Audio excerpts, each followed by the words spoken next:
Hello, students. Welcome to the fourth and last part of Ba.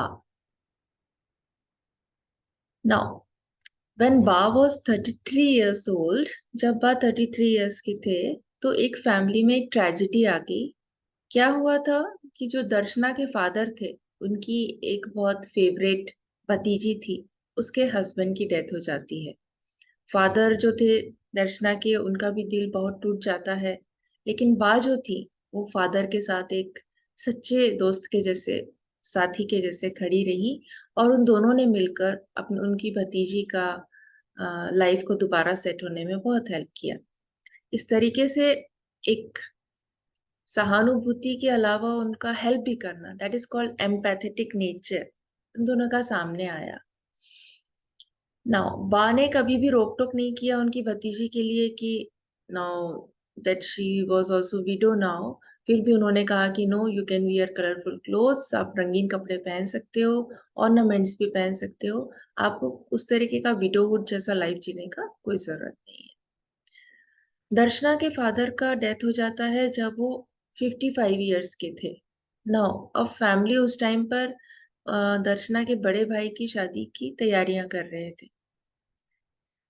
तो उसका जो दोनों भाई थे दर्शना के, वो भी सेटल नहीं थे और अपनी लाइफ में स्ट्रगल कर रहे थे, अपने पैरों पर खड़े होने की कोशिश कर रहे थे। और उस टाइम दर्शना का जस्ट स्कूल में एडमिशन हुआ था।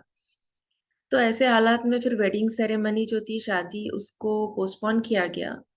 और पूरे फैमिली में थोड़ा सा उदासी छा गई। 6 महीने बाद वापस मैरिज को परफॉर्म करवाया गया, और बहुत अच्छे सेलिब्रेशन के साथ। बा ने भी अपनी जो उदासी थी उसको एक साइड रखकर बहुत अच्छे से घर में ट्रेडिशनल स्वीट्स बनाए, और जो नई दुल्हन थी, उनकी जो बहू थी, उसका ब्राइड का स्वागत किया उसके नए घर में, उसकी न्यू लाइफ के लिए। अपने सारे दुखों को भूल के बा ने उसका स्वागत किया। इस तरीके से बा हमेशा डटकर खड़ी रही, और अपने जो भी इस तरीके की दिक्कतें आई सामने, उसका सामना करती रही। उनकी इसी वर्च्यू, उनकी इसी गुण की वजह से वो हमेशा अपनी फैमिली का सेंटर बन के रही, केंद्र बिंदु थी वो। और उनकी एब्सेंस में भी उनकी जो इन्फ्लुएंस था वो कभी भी कम नहीं हुआ। इसलिए बा जो थी, दूर रहकर भी सबसे कहीं ना कहीं अटैच्ड थी।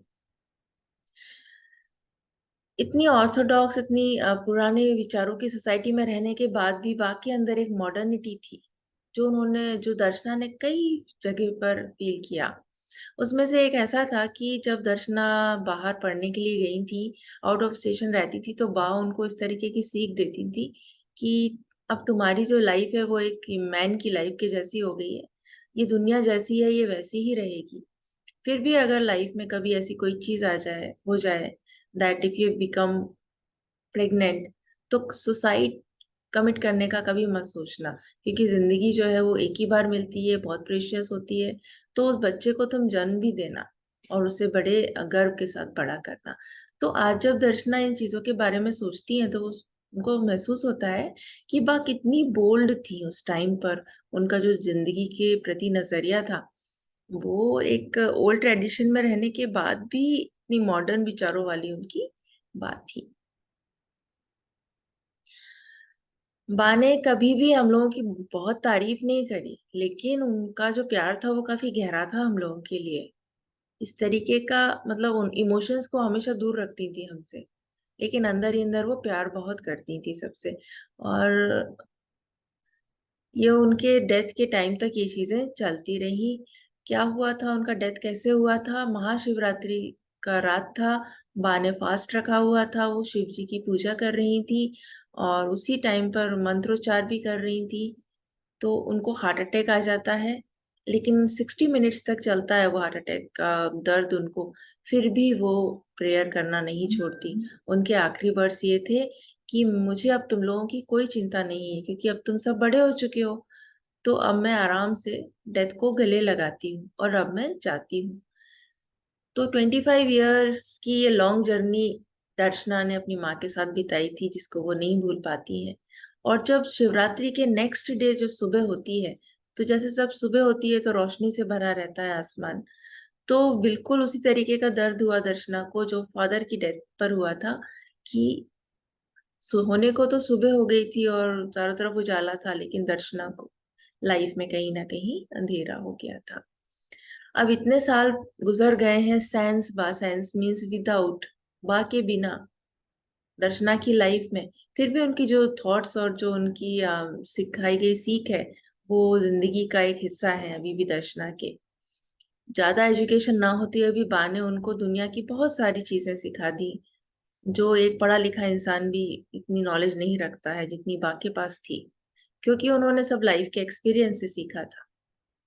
हर रात बा उनके सपने में आती हैं और यादों में आती हैं और उनकी पलकों पर बैठकर पूछती हैं, क्या तुम सो गई हो दर्शना? और फिर वो खुद ही जवाब देती हैं कि बा बोलती हैं, ये सही नहीं है, अभी बहुत सारी चीजें मुझे तुम्हें बतानी है, ये सोने का टाइम नहीं है।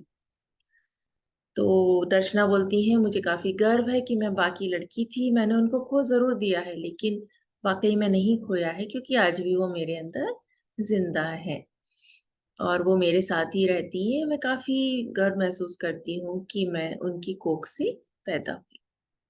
तो बच्चों, this is the end of the chapter. यहाँ पे ग्लॉसरी दिया हुआ है जिसमें आपको डिफिकल्ट वर्ड्स के मीनिंग दिखेंगे।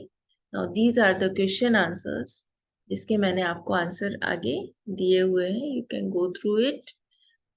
ये सॉल्व करके मैंने आपको चूज द करेक्ट ऑप्शन बताया हुआ है। This will come in exam, ये एग्जाम में आएगा, इसी तरीके से आएगा, आपको इसको ध्यान से पढ़ना है। Now these are the questions, इन क्वेश्चन आंसर्स को आपको 3 से 4 सेंटेंस में ही लिखना है, तो उसी तरीके से मैंने इनको आपको दिया हुआ है।